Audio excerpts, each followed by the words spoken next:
segurei pela primeira vez a tua mão. Bom dia! Bom dia, Gi. Bom dia. Vamos falar hoje sobre medos. Bora. Cadê aquele... A gente levantou alguns medos, não foi? Foi. Abre aí. Com várias pessoas. Várias pessoas. A gente fez uma pesquisinha e levantamos alguns medos, né? Eu sei de cabeça. Então fala aí, alguns. 75% é medo de ficar velho e dependente. Nossa, caramba. Fisicamente de alguém. E que mais? 25% é medo de bicho, ou selvagem ou não. Uhum. E deu 100%, 25 mais 75. É verdade. Então a maioria é o medo do... Maioria, né? Assim, das pessoas que a gente levantou. Mas existem outros, né? Vários. Se a gente for, na verdade, analisar, eu vou ler alguns aqui que eu elenquei também. Olha só. Não entro em jaula de leão. Né? Tem esse de medo de bicho. Não passo a mão em cão que não conheça. Eu também, eu sou desse. Eu não passo a mão em cão que não conheço, nem entro em jaula de leão. Não monto em cavalo bravo. Eu não monto em cavalo de jeito nenhum. Eu monto. Eu monto, mas assim, eu não tenho muita destreza. Eu já caí de cavalo. Caí em cima da merda da vaca. Não monto em cavalo bravo. Não pulo em rio desconhecido. Eu também não pulo em rio desconhecido. Eu tenho que ver alguém que tá pulando. Se não morrer, a gente pula. Se for alguém que conhece a região, que conhece o rio ali, né? Deixa eu virar um pouco mais a câmera aqui. Isso. Eu pulo, mas fora isso, não. Da mesma forma, é um mergulho no rio, né? A gente mergulha onde a gente conhece. Não entro no mar ressacado. Aquele mar bravio, né? A gente não costuma fazer isso também. Não, tarde. E nem gelado. Eu entro. Mas não... Mas quantas vezes? Esse ano, por exemplo... Não tá o número. Eu entrei, fui corajosa. Entrei 3 vezes. Entrei, não fiquei, mas eu entrei. Eu também entrei 3 vezes. Mas é complicado. Mas a gente entra menos. Não entro em caminhos ruins quando estou com a minha família. Sim, todo mundo evita, né? Entrar em um beco perigoso, sei lá, uma via perigosa que normalmente tem um histórico de ser perigoso, enfim. Aqui já vai mais pro homem. Até a mulher quando tá sozinha, vigia a casa, né? Preocupa em trancar a porta, trancar as janelas, averiguar se as portas estão trancadas, enfim. Não brinco com bicho venenoso. Todo mundo, ninguém gosta de brincar com bicho venenoso. Não fico com metal na mão quando há trovoadas. Tem gente que tem isso. É mais uma superstição do que um medo, né? Tá.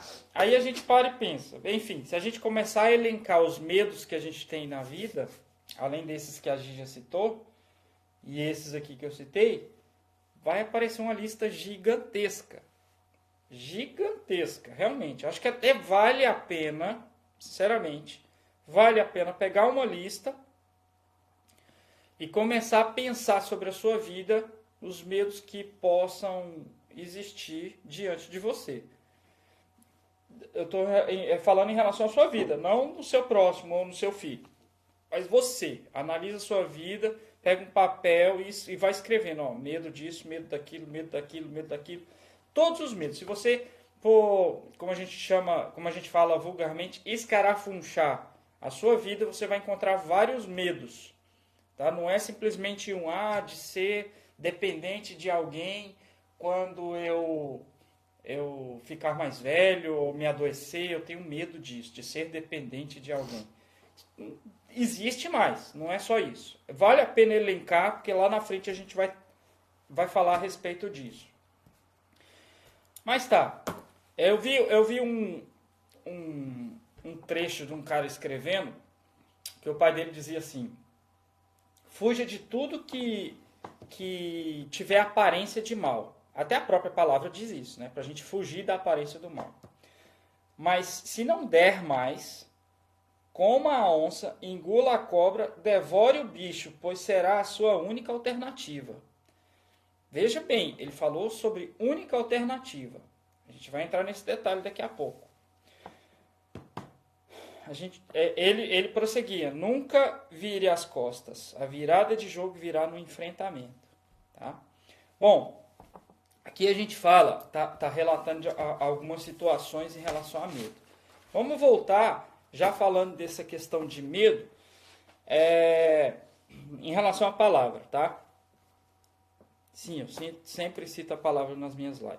Então vamos lá. Davi teve medo, vários medos. Ele teve medo quando ele cometeu a besteira de adulterar com Batseba. Medo que foi quando o sacerdote chegou e falou assim: você fez besteira, cara. Agora a vida do seu filho vai ser levada. Porque o salário do pecado era a morte, né? É a morte. E aí, Davi teve medo naquela ocasião. Porque assim, por mais que ele implorasse, a besteira tinha sido feita, a consequência viria. Mas ele teve medo de perder o filho, né? E aconteceu, ele sofreu a dor da perda do filho. Mas além disso, Davi sofreu outros medos, né? Ele teve medo de perseguição de Saul, teve medo da perseguição do filho, porque ao mesmo tempo ele, um homem de coragem, de batalha, ele é muito mais corajoso, Davi é muito mais corajoso que Saul, por exemplo. Porque no momento crucial no enfrentamento contra os filisteus, Saul tremeu as bases. Saul era belo, era mais imponente entre as pessoas, tanto é que o escolheram como rei, mas tremeu as bases diante de um gigante filisteu, que abria a boca para falar bobagem contra Deus e o seu exército, né? E Saul não teve a hombridade de enxergar, ele não enxergava quem era o Deus a quem ele servia. O coração dele não estava ainda crendo no Deus que ele servia, no Deus que os pais dele serviram, né? Porque ele veio de uma linhagem.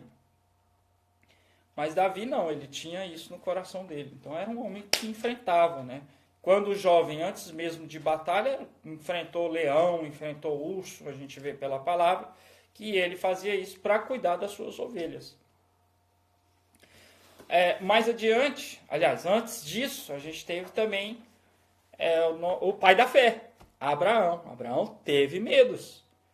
Abraão foi corajoso por um ponto, mas imagine que um gelinho no coração deve ter tido. Por exemplo, vou dar um exemplo aqui trazendo para a nossa vida. Nossas mudanças, né? De não bater um gelinho no coração? Durante vários dias. Vários dias bateu um gelinho no coração. Porque por mais que a gente sabe que é para sair, que é para ir, bate na hora do momento da realidade, bate aquele gelinho no coração. Mas a gente precisa saber apegar no que realmente é válido e que nos dá força para isso, né? Mas enfim, Abraão teve um momento em que houve uma fome, né? E ele foi buscar na terra de Gate, ele foi buscar alimento, que eu via se falar que por ali tinha alimento. E aí a palavra fala que ele teve um encontro ele teve um encontro, né, com um rei Abimeleque, fala assim. Abimeleque era um rei filisteu. E aí, assim, por medo da morte, por medo de que a família dele, a esposa, fossem mortos, ele mentiu, falando que a esposa dele era irmã dele. E aí ele deu essa irmã, falou: tá aqui minha irmã, se você quiser casar com ela, ou coabitar com ela, para livrar, né, todo mundo da morte. E ele deu Sara, né? E aí Deus é tão complacente, e ainda assim sabia das fraquezas de Abraão e dos medos, enfim, de tudo que ele estava passando, que teve misericórdia disso e falou, em sonho, mostrou para Abimeleque que, né, Sara na verdade não era irmã, mas esposa, e que se acontecesse alguma coisa com ela, se ele dormisse com ela, que o mal viria sobre ele, né? E aí, de imediato, ele liberou, ele no outro dia, ele falou: Deus me livre, por que você não me falou isso, rapaz? Que essa mulher era tua esposa, ia me livrar desse mal. Não, pega aqui tudo que você precisa. E assim foi, ainda assim, ele ainda saiu de lá abençoado, Abraão. Mais adiante, o próprio filho, olha só, isso é interessante, o próprio filho Isaac teve o mesmo processo. Houve fome na região, Isaac foi até a terra e encontrou com esse rei, e da mesma forma deu sua esposa Rebeca como irmã para que fossem poupados. Mas assim, Deus mostrou, não foi dessa vez, foi em sonho, mas mostrou, despertou em Abimeleque uma visão na hora que ele viu Isaac passando a mão de forma diferente na esposa. Ele falou, opa, esse negócio está errado. Aí falou para ele, cara, ela é tua mulher, ela não é tua irmã, rapaz. Como é que você faz um negócio desse? E ainda assim teve misericórdia de abençoar Isaac na ocasião, né?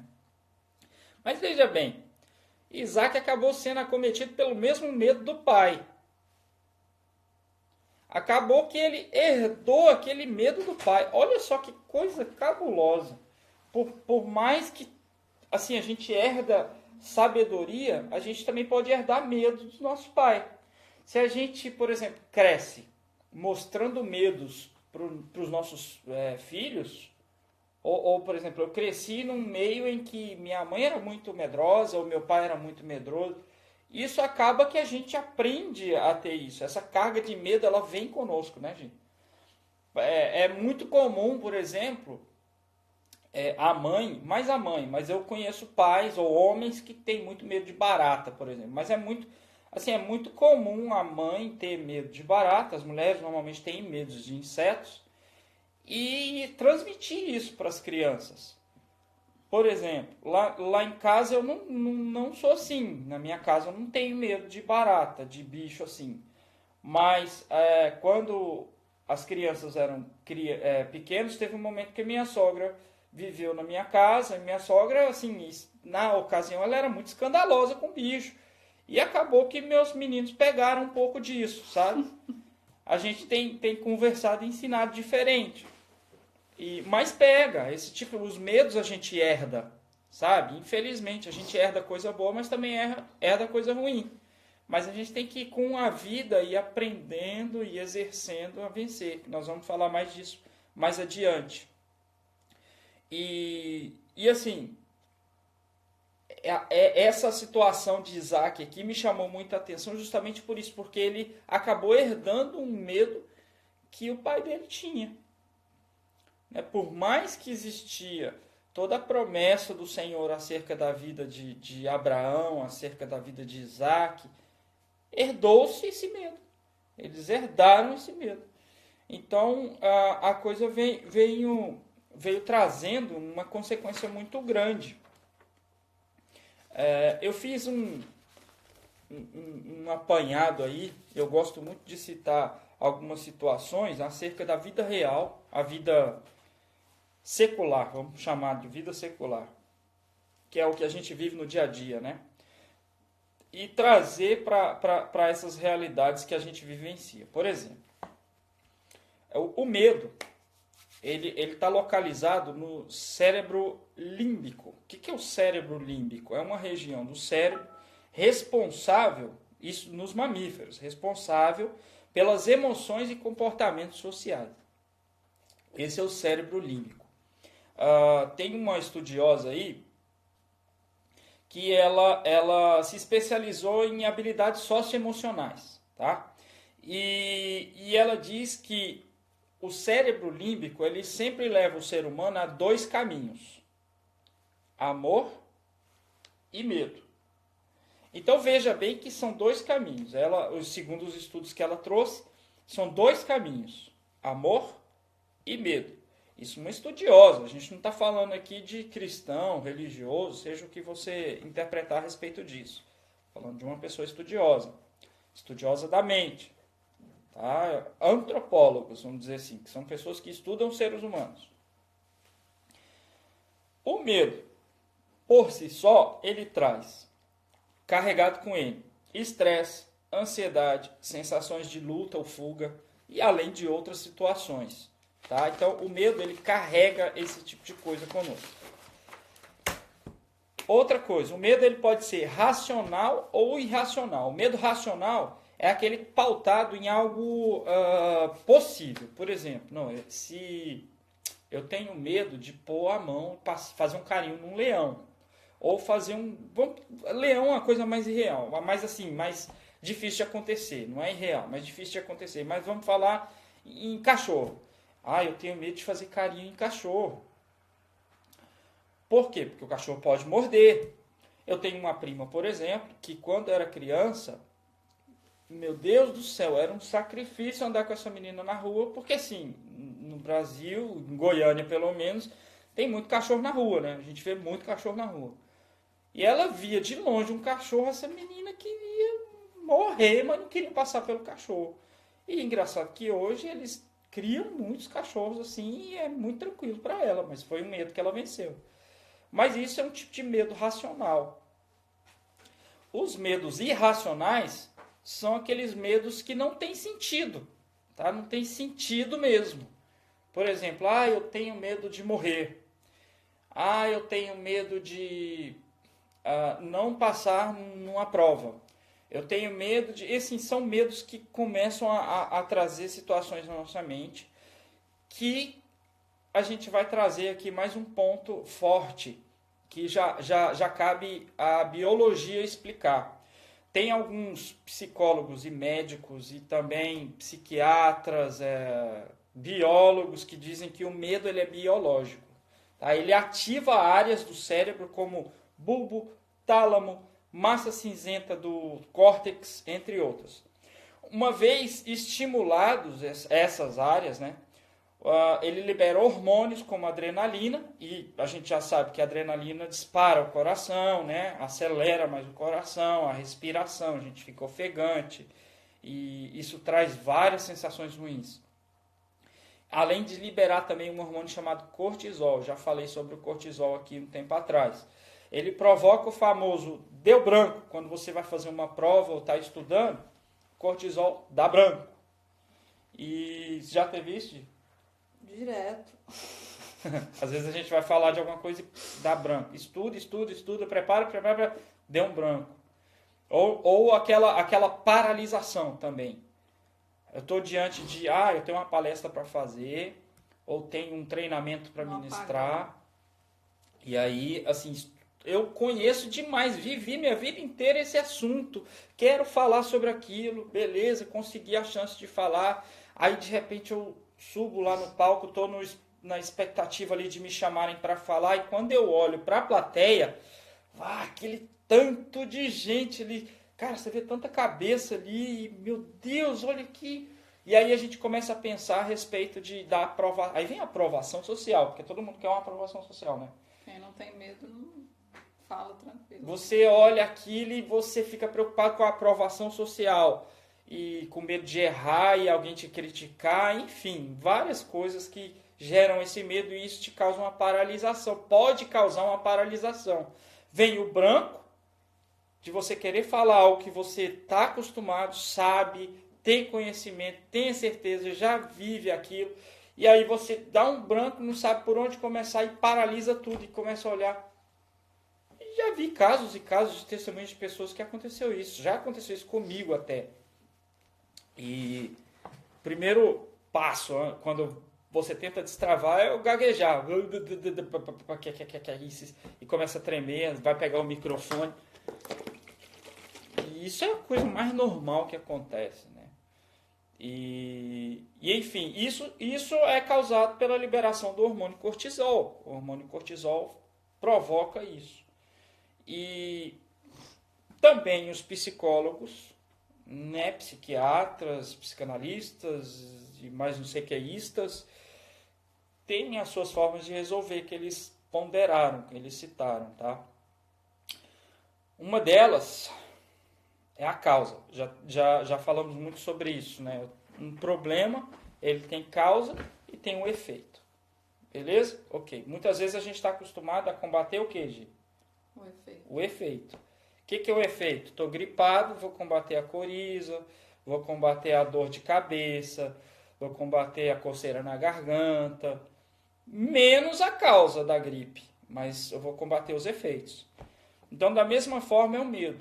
Eu preciso combater a causa do medo. O que está me causando esse medo, né? Isso é reforçado e batido nas terapias. E o outro ponto, um auxílio para combater essa causa é reforçar a confiança. Exatamente. Isso sempre vai remeter àquilo que a palavra diz a nosso respeito. Sempre eu tenho que lutar contra a causa e reforçar a confiança. Reforçar a confiança, sim. Quero ler um texto. Bom, a respeito da história de Davi no combate com Saul, quando Saul perseguia, né? Ele teve medos também. A gente consegue ler isso na palavra, em 1 Samuel 21:10.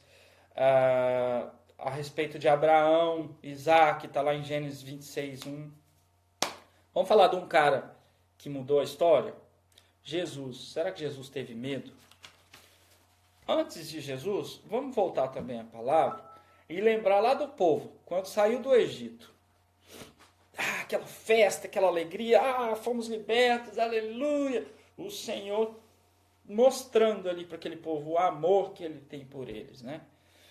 O amor, olha gente, eu vou te libertar do Egito, eu amo vocês, vou libertar vocês, está aí Moisés para libertar vocês, toma, e vocês podem confiar em mim, eu amo vocês, me peçam o que quiserem, estou aqui, a gente é junto, tal, e Deus sempre dando esse amor dele para o povo, mas o povo falou assim, não, depois de liberto ali, o povo falou assim, não, Deus, é o seguinte, faz o seguinte, a gente não quer relacionar com o Senhor, é mais fácil a gente relacionar com o Moisés, fala com Moisés aí, é melhor passar uma lei para a gente seguir do que a gente falar diretamente, tratar diretamente com o Senhor. E aí Deus falou, então tá bom, então vamos fazer o seguinte, vamos criar a lei, e aí é o seguinte, eu vou criar a lei, vou dar para Moisés, Moisés mostra a lei para vocês, vocês seguem a lei, mas não toca no monte. Tocou no monte, morreu. Tocou no monte, morreu. E aí, Deus fazendo isso, ele já sabia que o homem não ia dar conta de seguir a lei. E ele já tinha um plano lá na frente. Então falou assim, o homem não vai dar conta da lei. E tanto é que a gente pode ver que não deu conta da lei. E aí o plano veio em execução. Ele botou o filho dele para morrer por nós, para poder rasgar o véu, para poder liberar o acesso ao monte e falar assim, cara, agora vai. Vai que você é mais um Moisés, você é mais um sacerdote, pode ir que você tem livre acesso ao Criador.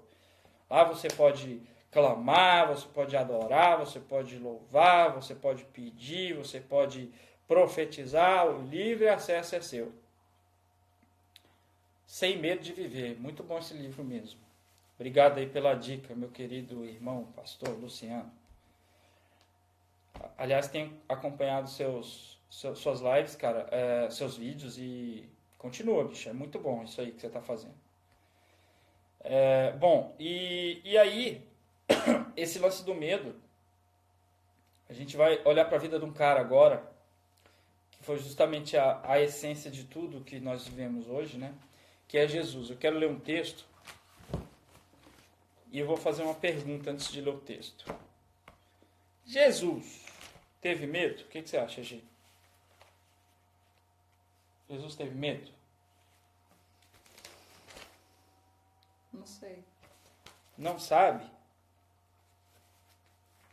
Porque ele era totalmente dependente e confiante em Deus. Certo. E quando a pessoa deposita a confiança dela em Deus como ele depositava, o verdadeiro amor e a confiança lançava fora. Ter medo, tudo bem. O problema é continuar no medo.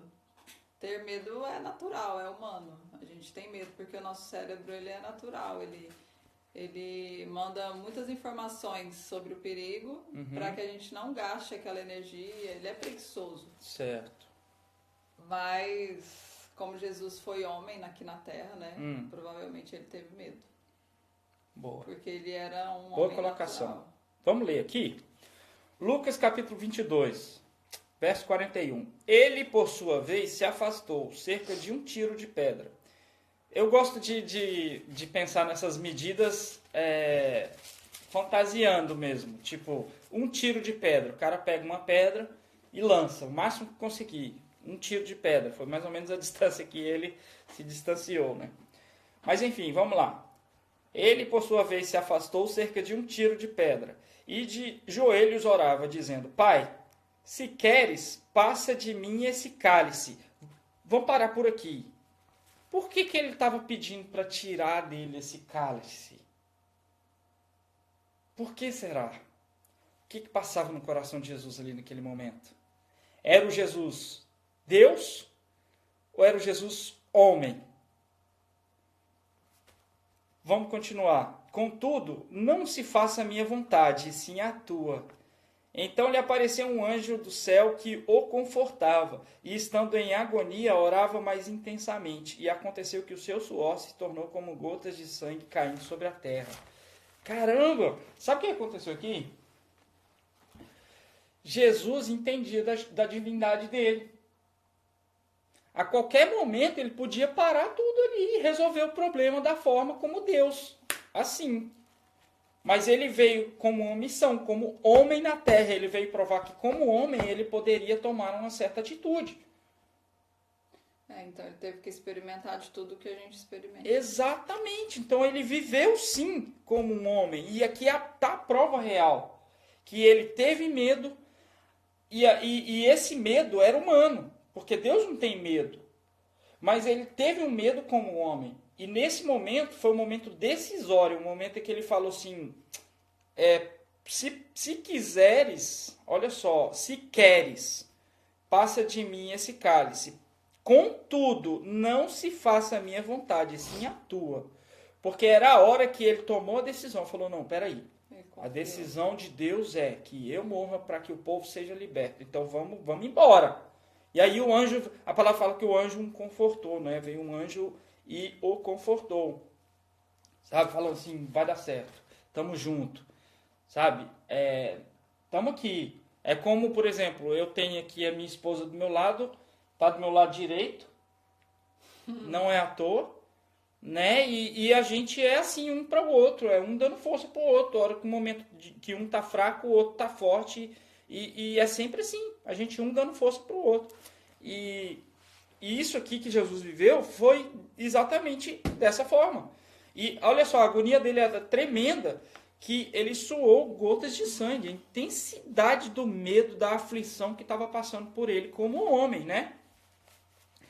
E olha, lá em Hebreus, o autor de Hebreus fala uma coisa interessante, que eu também anotei. Tudo que Jesus passou na Terra foi em nível muito mais elevado do que qualquer ser humano consiga passar, para que não haja dúvida. Isso. Porque se o ser humano duvida de qualquer coisa, está aí na Bíblia uma coisa muito maior do que o que a gente aguentaria, mesmo se fosse hiper, mega humano. Uhum. Ele passou por tudo muito mais elevado. Isso. E olha só, Jesus, cara, é tremendo. O autor de Hebreus, ele fala aqui, ó, no capítulo 5, versos 7 a 10. Ó. Ele, Jesus, nos dias da sua carne, tendo oferecido com forte clamor e lágrimas, orações e súplicas a quem o podia livrar da morte, e tendo sido ouvido por causa da sua piedade, olha só, Deus o ouviu, no seu medo, no seu temor. Embora sendo filho, aprendeu a obediência pelas coisas que sofreu, e tendo sido aperfeiçoado, tornou-se o autor da salvação eterna para que todos os que lhe obedecem, tendo sido nomeados por Deus sumo sacerdote, segundo a ordem de Melquisedeque. Tá vendo? Ele teve medo. Por quê? Porque aí vem uma pessoa e fala assim, mas era Jesus. Cara, ele está provando que ele era homem como a gente. Ele escolheu viver como homem na terra. Foi para isso que ele desceu. Ele não desceu aqui para ser Deus. Ele desceu aqui para ser um homem, guiado por Deus. E para fazer a obra que tinha que ser feita. E que graças a essa obra, hoje nós somos libertos. Tá? E olha, a gente fala aqui que como a palavra diz, né? Em 1 João, está até aqui aberto. Está até aqui aberto. 1 João, é o capítulo 4. Deixa Deixa eu ver se é isso mesmo. Isso. 1 João capítulo 4, 18, verso 18. Verso muito conhecido. No amor não existe medo. Antes, o perfeito amor lança fora o medo. Eu quero dar uma pausa aqui para seguir. Deus tinha lá, na época da escravidão, Deus sempre teve o amor pelo povo. Deus sempre teve o amor pelo povo. O povo escolheu a lei. E aí o que aconteceu? Então tá bom, então segue a lei. Só que Deus sabia que o povo não ia dar conta de seguir a lei. Então o que havia entre o povo? Medo. O povo tinha medo de entrar no ambiente de Deus. O povo tinha medo. A lei era para frear, porque eles tinham medo. Eles tinham medo, inclusive, de contrariar a lei. Porque as punições em relação à contrariação da lei eram severas. E aí, a lei foi convertida em Cristo. O verdadeiro amor. Caramba! E aí, o que acontece? O verdadeiro amor lança fora todo medo. Não há lei mais. Agora é Cristo. A lei é Cristo. Entende? E aí a gente vem para cá. Ó, no amor não existe medo. Em Cristo não existe medo. Antes, o perfeito amor lança fora o medo. Ora, o medo produz tormento. A gente já falou sobre isso aqui. Logo, aquele que teme não é aperfeiçoado no amor. Se você tem medos, o seu medo te impede de se aperfeiçoar em Cristo, de viver o melhor que Cristo tem para você, de viver o melhor que Deus tem para você e para a sua vida. O medo nos impede isso. E são vários medos, às vezes não medos pequenos, medo de barata, por exemplo, é um medo pequeno, medo bobo, mas, por exemplo, medo da morte. As pessoas têm medo da morte. Agora, deixa eu te contar uma coisa. Te contar uma coisa muito interessante. A morte não mata quem crê. Escuta o que eu estou falando. A morte não mata quem crê. Ele falou para a gente que no mundo teríamos aflições, mas que tenhamos bom ânimo, porque ele venceu o mundo. Paulo dizia o seguinte: para mim viver é Cristo e a morte é lucro. Então, olha só, a morte não mata quem crê. Se você crê, a morte não te mata. Você vai sair daqui para uma vida eterna. Seu corpo vai ficar aqui por enquanto, mas ele será ressurreto, de forma glorificada. Tá? E vou te dizer que o medo, ele atrai aquilo que você mais teme. Pode perceber, quem tem medo de barata, tá com medo de barata. Parece, a barata voa na pessoa. E é mesmo. A barata voa na pessoa. Quem tem medo de rato? O rato vai no pé da pessoa. Ele tá morrendo de medo, o rato. É sério, ele não quer te atacar, ele tá com medo. Só que o rato, ele tá tentando fugir, cachorro, ele vai pelos cantos. Você demonstra o medo, ele ataca. Exatamente, o cachorro, você dá força para ele. Ele sente isso em você. Exatamente, ó, na síndrome do pânico, o medo da morte é o maior de todos os problemas. Você pode falar disso aí, gente. Enquanto eu tinha o medo da morte, eu aprendi que eu não confiava em Deus. Porque quando eu comecei a duvidar da síndrome do pânico na minha vida, eu me perguntava, eu tô doente? Não. Se eu tivesse doente, alguém ia cuidar de mim ou eu ia me cuidar. Por que meu coração está acelerado? Porque eu não conseguia confiar em Deus. A verdade é essa. Mesmo cristã há muitos anos, eu ficava com medo do que poderia acontecer sem os meus filhos me terem. E isso também é um egoísmo, a gente achar que ninguém faria como eu faria. E aos poucos eu fui me questionando, será que eu sou tão boa assim que ninguém pode me substituir? E aí nessa dependência de Deus eu fui me acalmando e vendo que a gente estava fazendo as coisas certas, andando no caminho correto. E com o tempo foi sumindo, porque quando a gente está na crise do pânico a gente não tem medo de morrer, a gente tem certeza que vai morrer. A pressão sobe mesmo, o coração acelera mesmo, a gente sente falta de ar, é horrível. Só que a gente, nessa loucura toda, no ápice da síndrome do pânico, a única coisa que a gente tem que conseguir fazer é uma coisa que a gente faz sem querer, que é natural, que é respirar. E aí você começa a respirar, a síndrome passa, ela não dura mais que 10 minutos.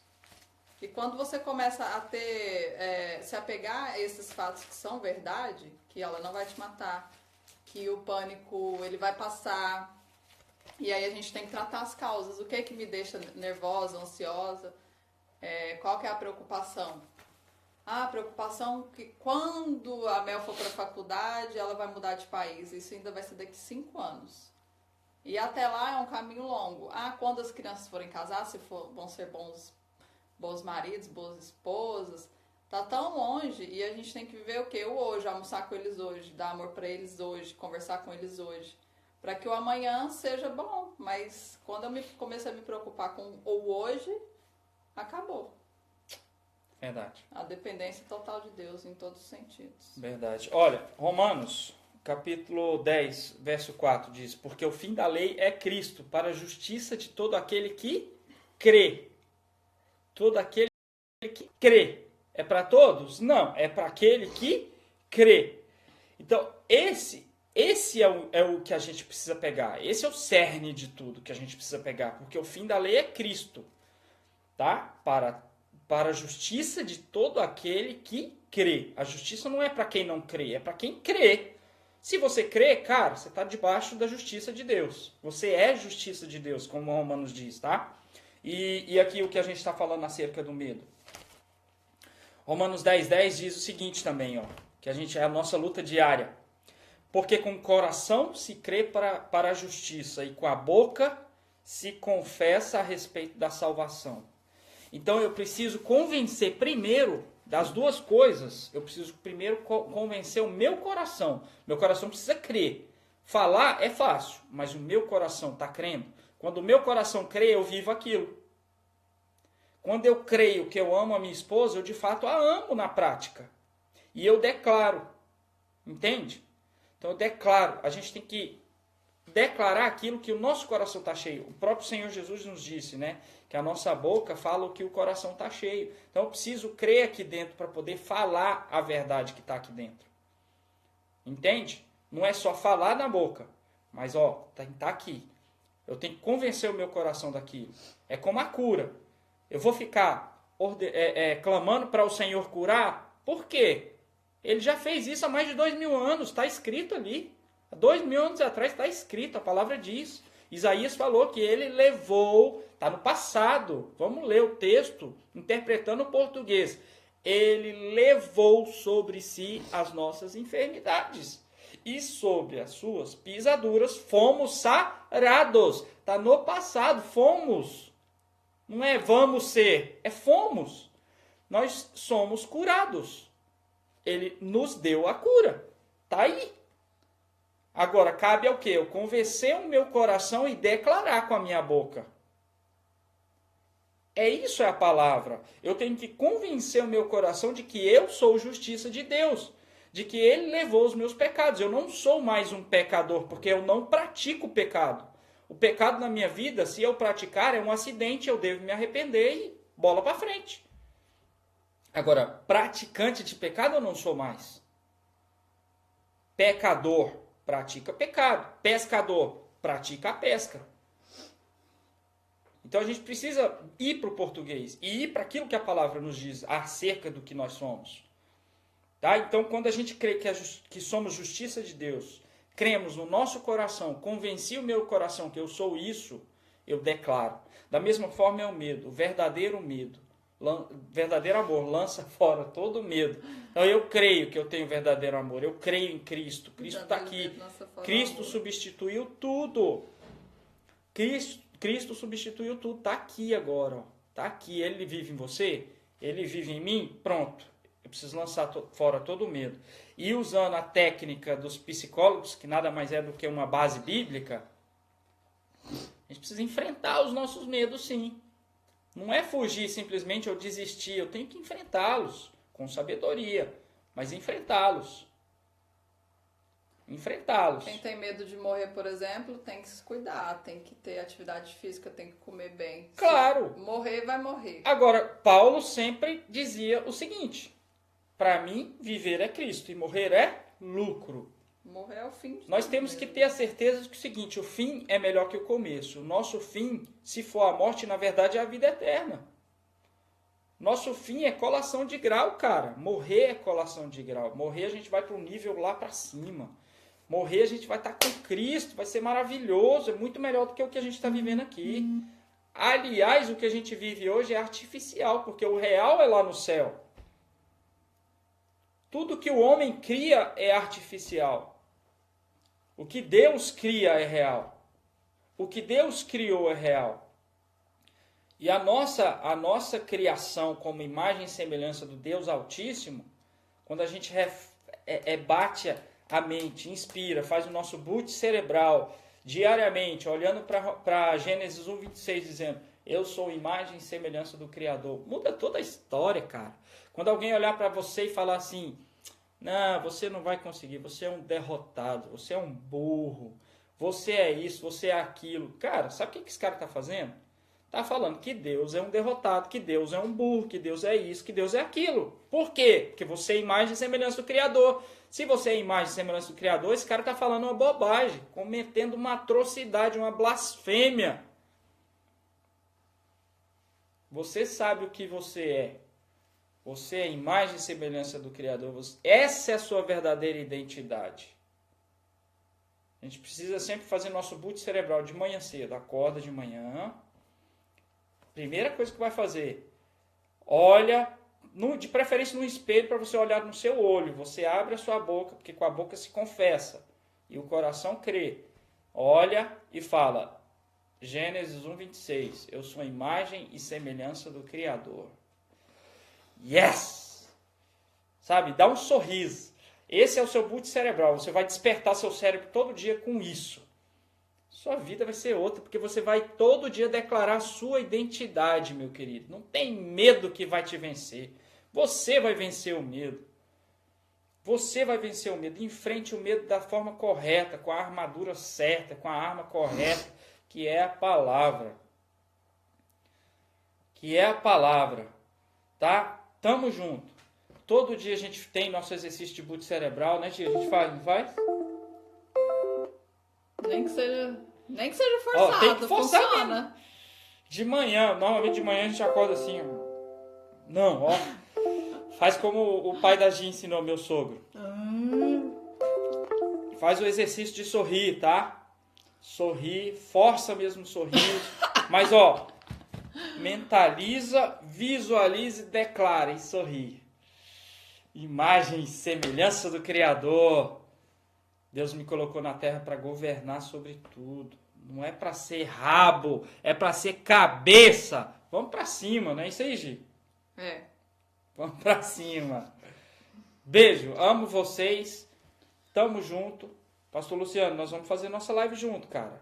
Se prepara. Eu quero muito você arrebentando aqui a boca do balão, todo mundo. As nações precisam ouvir o que sai da tua boca. Cara, tu é um cara fantástico.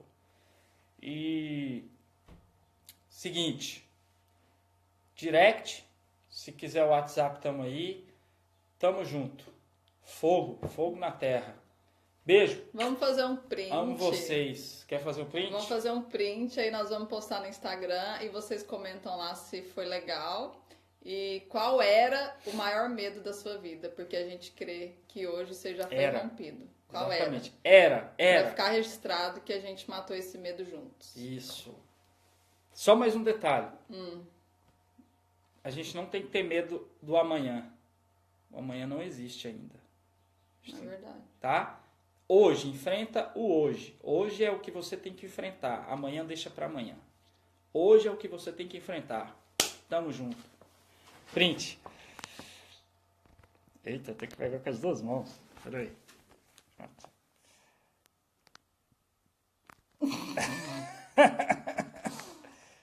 Sai daí. Dá-se. Aí. Beijo.